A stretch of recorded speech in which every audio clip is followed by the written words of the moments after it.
am heavily armed guarded. No, it's just beat steel from Corax and coffee. If you read the description for this video before hitting play, you'll know what that's about. If you didn't, you'll think I'm kind of a nut.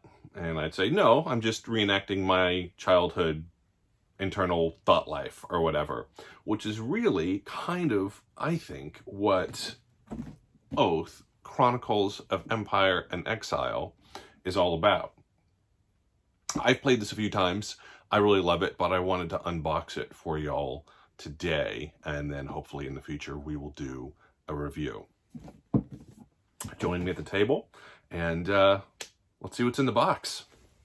And here is the box, which is really rather large, so let's do it.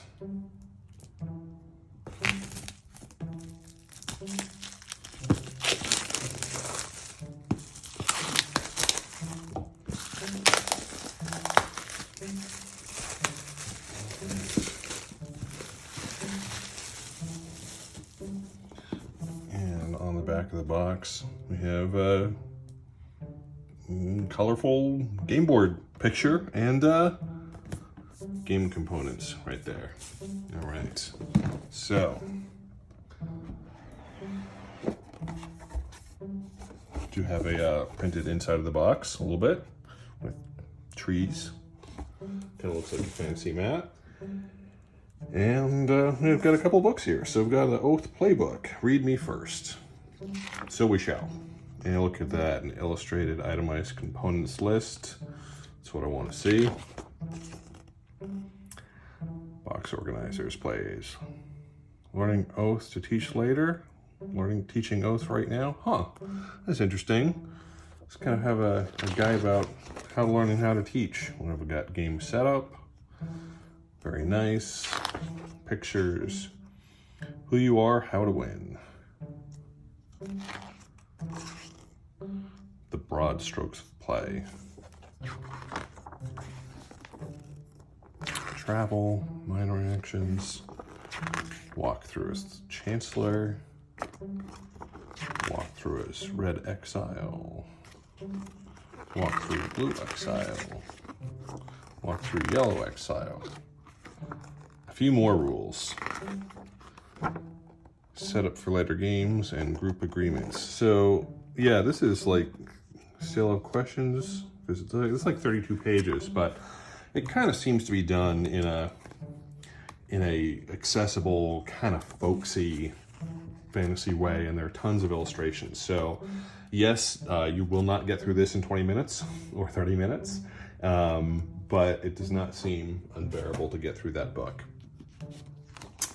And here we have the Law of Oath, table of contents.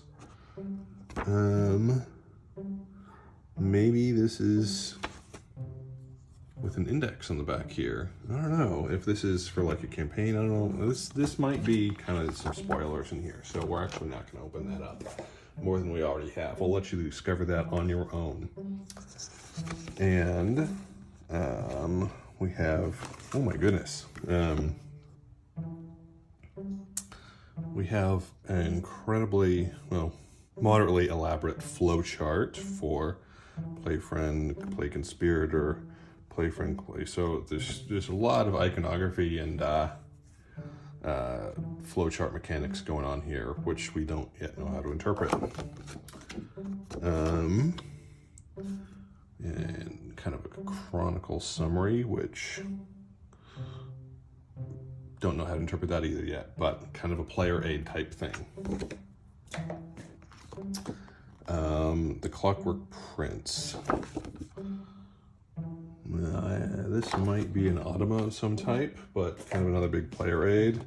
Oath card reference. Okay, so clearly quite in-depth because there are lots of player aids and references and campaign summary type things. Oath card reference. So I don't know if I feel really supported by all of this or if I'm kind of terrified by all of these player aids and references that they felt it was important to include. No, this is not the original heavily armed guarded comforter that I had as a child. That one was actually made by my maternal grandmother, who has since passed on, unfortunately. And that comforter might still be at my parents' house. I don't know, but I just like this soft flannel thing.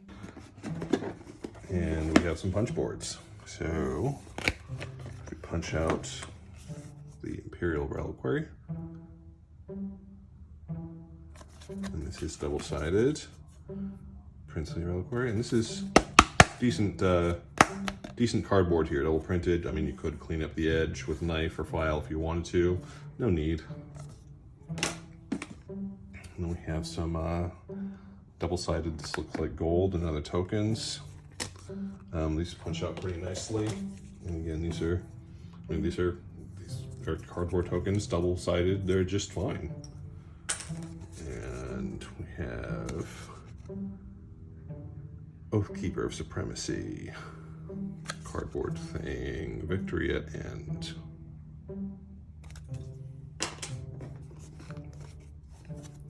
And another punch board full of all types of stuff.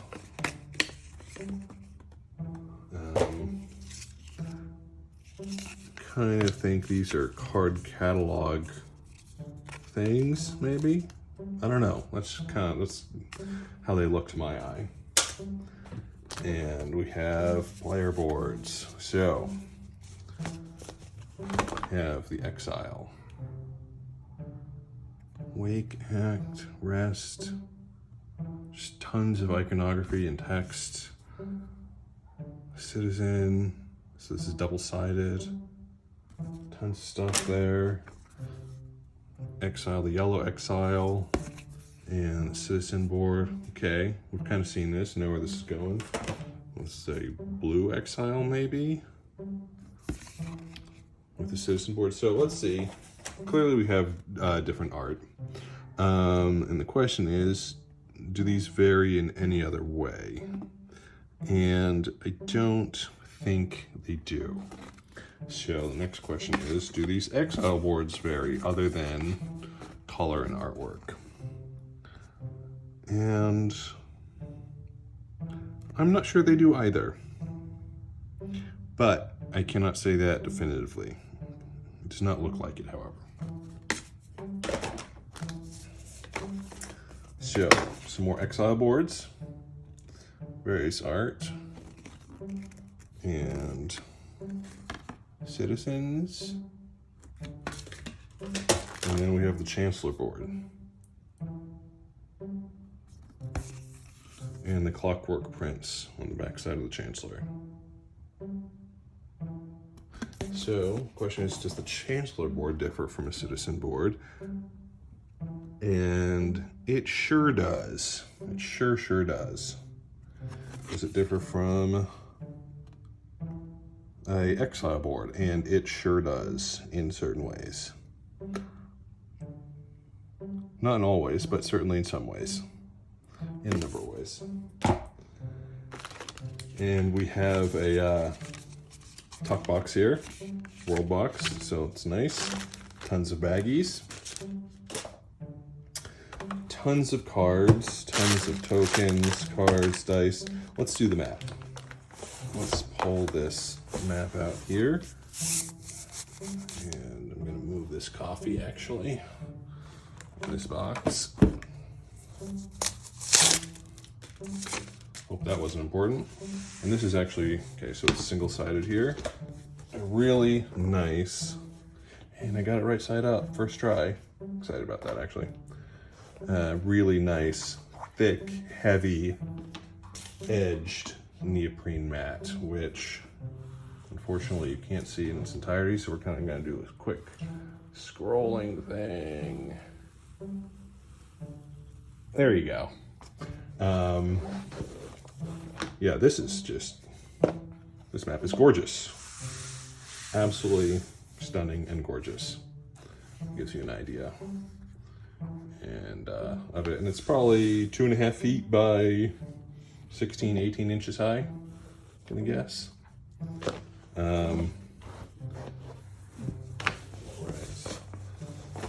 We just almost hang that on the wall.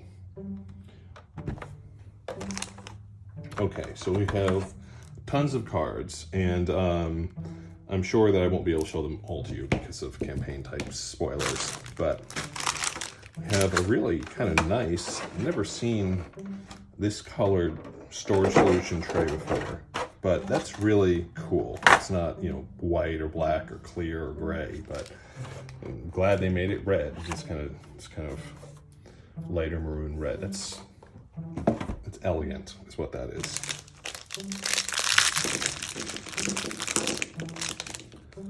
So we have a whole bunch of dice, and it looks like they kind of fall into 3 general categories here. And here we have, yeah, this is just a standard 1d6 in kind of orangish gold and purple. And then we have 6 of these blue dice, which have, I think they're all the same, but it has either 1 shield or a ×2 or a nothing or 2 shields or a nothing and 1 shield. So 2 single-sided shields, 2 nothings, a double shield, and a multiplier.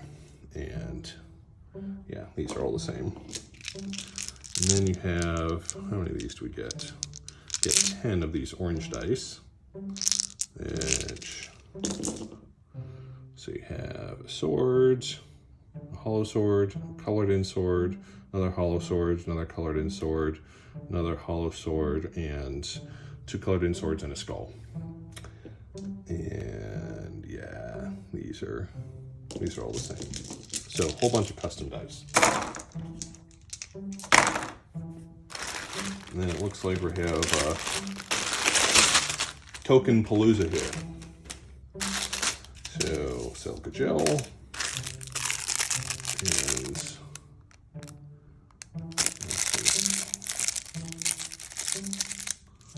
colored tokens there. These are wooden, no printing on them, but in 5 different colors.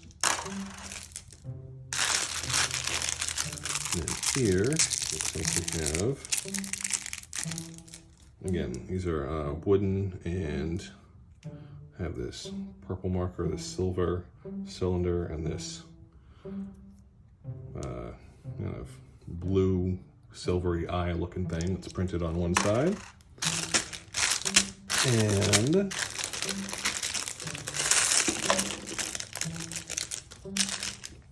have these orange printed guys. They're printed on one side. You get a whole bunch of those. And then a whole bunch of those single-sided printed guys. And then this dude printed on one side as well. Yeah, clearly from the people who made Root. Just open all these up.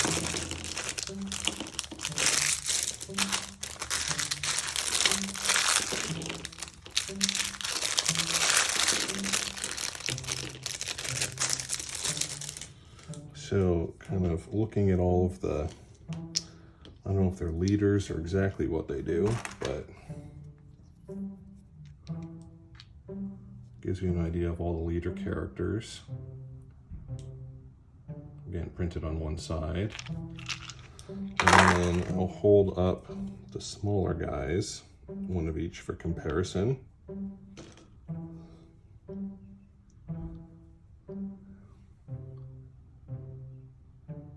Again, you get, let's see, 1, 2, 3, 4, 5, 6, 7, 8, 9, 10, 11, 12, 13. Looks like 14. I don't know if they're all exactly the same counts, but 14-ish of each of these. 5 plus the leader for the 15th, maybe. Put these all in the box. Now, I'll actually save this one for last because I think this is the Chancellor. It's a little bit different, maybe. It looks like you get more than 14, but it could be wrong. So here's your head Chancellor guy. Again, I'm just guessing. Printed on one side. And then here's your smaller piece with the chain slayer. And yeah, you get definitely more than 14. Get 4, 8, 10, 14, 18, 22, 20, looks like 24, so it looks like there are 25 of these tokens when you include that. Yes, I am heavily armed guarded, and in the description of this video, it talks about inventing the secret language of Doorknob, which was the secret language of my younger brother's imaginary worlds when we were kids growing up.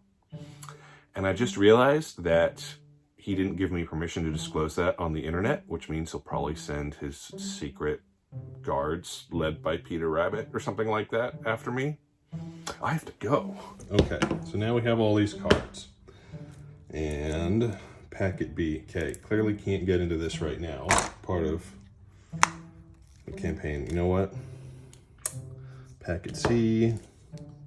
Archive. I'm going to let you discover those on your own. Packet A. Flip over this card to start setting up. So that's exactly what we're going to do. We're going to flip over that card and give you a small taste because of the not quite legacy but campaign style version of this game. That is all we're going to be able to show because spoilers. Unroll the map and place it on the table. Okay, it's kind of a setup type thing. Okay, you can pause that if you want to. I will show one more.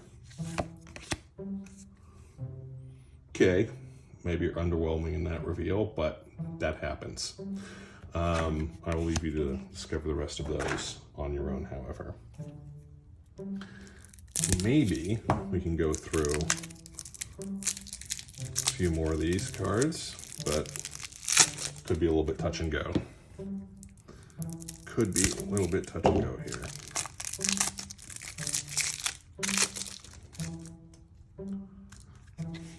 Okay, yeah, these are all the same back. And these are all the same back. So we have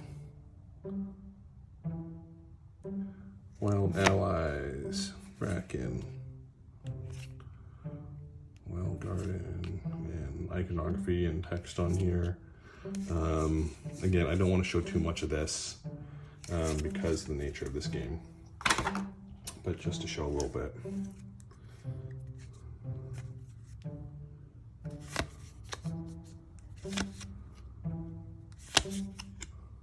You get the idea. So there's obviously tons more to discover. All of that we didn't open. Tons more to discover in that campaign book.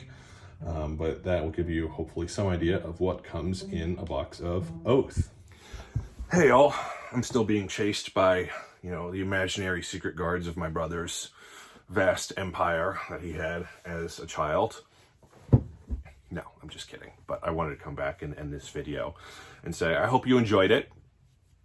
I have no idea if the designers behind Oath had in mind for people who played the game to be thinking about their empires of imagination from when they were children and things like that. But that's certainly what came up for me. I want to point out that the subtitle of this game is Chronicles of Empire and Exile. Chronicles. So much of this game is documenting the story and the journey that you happen to go on and being able to dip and weave in and out of that story as you come back to play the game with different groups of players over multiple play sessions, if that is what you choose to do. And I thought that was a really kind of brilliant board game mechanic or thing. So I want to point that out. So much imagination, so much work. This is a labor of love, and it is kind of off the beaten path in that it's kind of an empire building game, kind of a narrative storytelling game. Oath is where the two meet. So check it out. And also check out our other board game unboxing videos and printed game reviews and our podcasts and other content at Corax and Coffee. Until next time, I've heavily arm guarded / Pete Steele.